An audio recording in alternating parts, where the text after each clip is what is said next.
So wag mong ikukumpara ang iyong sarili sa iba at kakainggitan mo ang iba. Wag kang ma-pressure. If you'll just concentrate on your own face, not on the face of others, makikita mo pwedeng parang nauna sila, pero makikita mo rin kung tututukan mo lang talaga. Ito yung sinasabi ko, na yung blessing ng iba, huwag kang magpapanik, huwag kang mag-aalala. Kasi may blessing ka rin, maniwala ka. Hindi nakababawas at lalo tigit, hindi nakakaalis ng blessing mo yung pagkapalan na natatanggap ng iba.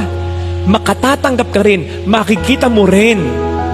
At kapag natanggap mo, kapag nakita mo na, you'll realize na yung moment na natanggap mo at nakita mo na, speaking of blessing yun talaga yung araw, yung panahon na itinakda ng Panginoon na ito ay iyong maranasan o makita.